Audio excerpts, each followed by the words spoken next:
Everything has to be perfect. Okay? Ayoko na malait ako ng hipag ko dahil lang sa tabingin painting o mismatch na throw pillows. Do you understand? So, babalik na lang ako mamaya kapag perfect na ang bahay mo. Ate Martina? Audrey, my dear, do you need anything? Peace of mind might be nice, but I doubt na meron ka nun. Lalo na nandito ako sa harapan mo. Wala na ibang tao, so huwag na tayo magplastikan. Pwede ba? Ikaw na mismo nagsabi, yung buhay mo nasa US na. Bakit ka bumalik dito? Paulit-ulit? Sinabi ko na nga sa'yo eh. Pinilit akong idaya. I know you. Hindi ka basta-basta mapipilit kung ayaw mo. So tell me the truth. Why are you here? Plano mo bang agawin yung kumpanya kay Red? Kung totoo yung narinig ni Dad, na na-mismanage ni Kuya yung kumpanya, then wala akong kailangang agawin kay Kuya eh.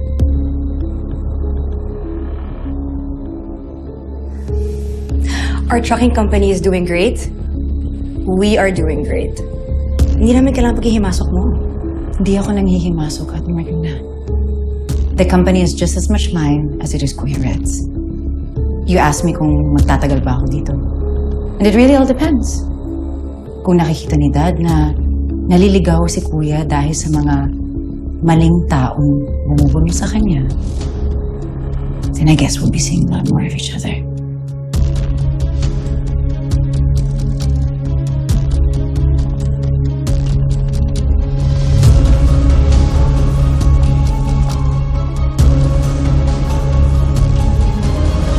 Itong tracker na sinasabi mo, dati mo siyang tao, right?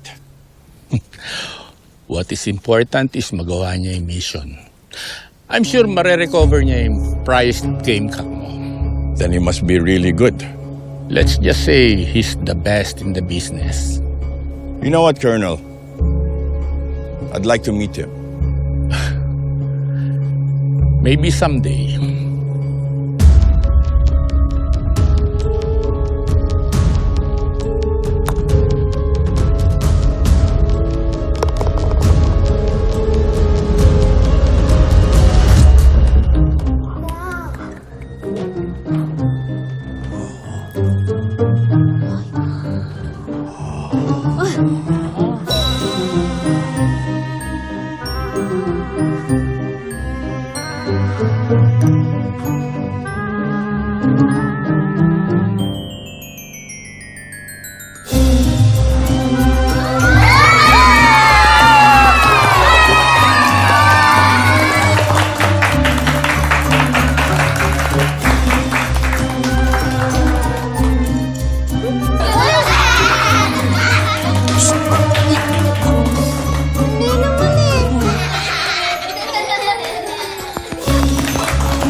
Benta ka sa mga bata, ha?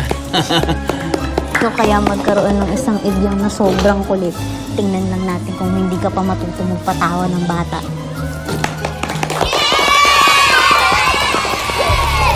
Ito na yung chance ko para makasalisi. Bahala ka na. Kopya. Oh!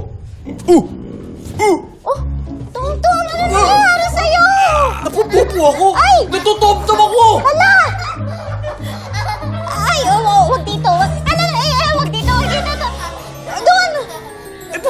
Paano yung sasabog na to? Ay! Doon! Sa likod! Doon! Sa likod! Dali! Oh, okay.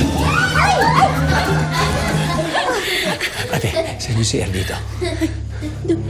Kala ko joke lang yung kanina. Ikaw naman, sasabog na nga. Saan yung CR dito? Saan? Sa dulo. Sa kanan. Sa Kuya. kanan. Oh, salamat, ha. Salamat sa imbitasyon. Sensya na kasi pababayari sa akin ng boss ko to, eh. Okay, kids. Habang number 1 at number 2 si Tom Tom, gusto nyo ba akong munang mag-magic para sa inyo? Yeah!